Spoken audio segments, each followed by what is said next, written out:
আমাদের ইচ্ছা ছিল শিক্ষার্থীরা ৩৩ বছর যে অধিকার থেকে বঞ্চিত ছিল শিক্ষার্থী থেকে সেই অধিকারটা ফিরে দেওয়া।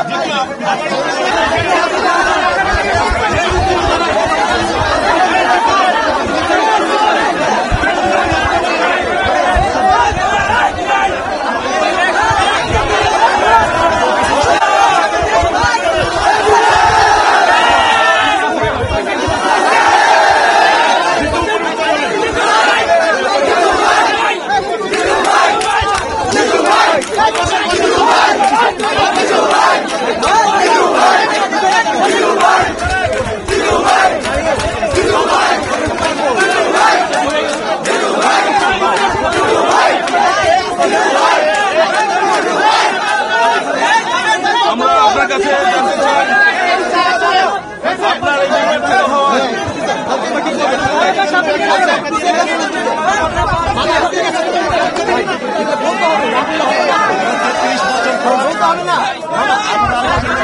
এই শিক্ষার্থীরা আমাদের যে একটি যৌক্তিক চাওয়া ছিল, যৌক্তিক অধিকার ছিল, সেই অধিকার থেকে আমরা 5ই আগস্ট পরবর্তী সময়ে আমাদের সেই অধিকারটি ফিরিয়ে নেওয়ার জন্য আমরা রাজপথে ছিলাম এবং আমি মনে করি আমরা আজকে অফিসিয়ালি জাতীয় ফলাফলটি ঘোষণার মাধ্যমে আমরা আমাদের সেই অধিকারটি ফিরে পেয়েছি। নেতা হওয়া বা হওয়া আমাদের তখন ইচ্ছা ছিল না, আমাদের ইচ্ছা ছিল শিক্ষার্থীরা 33 বছর যে অধিকার থেকে বঞ্চিত ছিল শিক্ষার্থী থেকে সেই অধিকারটা ফিরে দেওয়া।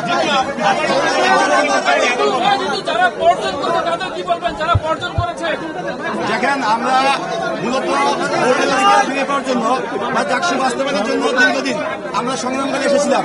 2013 সালে একবার চাকসু হওয়ার কথা ছিল, কিন্তু তখন তৎকালীন যে সরকার ছিল সেই সরকার চাকসুটি বাস্তবায়ন হতে দেয়নি।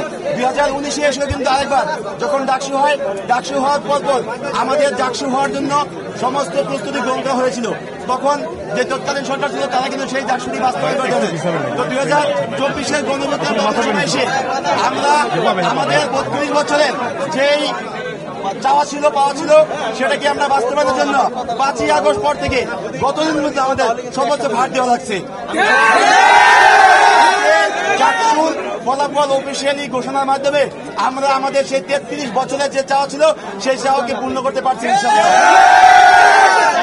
আপনার ইশতেহারকে বাস্তবায়ন কিভাবে করবেন? সবাই মিলে কি একসাথে কাজ করতে পারবেন? আমাদের কথা হলো যে নির্বাচনে অংশ নেওয়ার জন্য হয়তো অনেকগুলো প্যানেল হয়েছে, অনেক প্যানেল থেকে হয়তো এখানে নির্বাচিত হয়েছে। ইসলামী ছাত্র শিবির থেকে এই প্যানেল এই 25টি পদের মধ্যে সর্বোচ্চ সংখ্যক তারা পদে জয়ী হয়েছে। আমার প্রথম কাজ থাকবে যে যারাই নির্বাচিত হচ্ছে সবাইকে নিয়ে দলমত সকলকে নিয়ে একসাথে একটা ইনক্লুসিভ জাহাঙ্গীরনগর বিশ্ববিদ্যালয় গড়ে দেওয়া।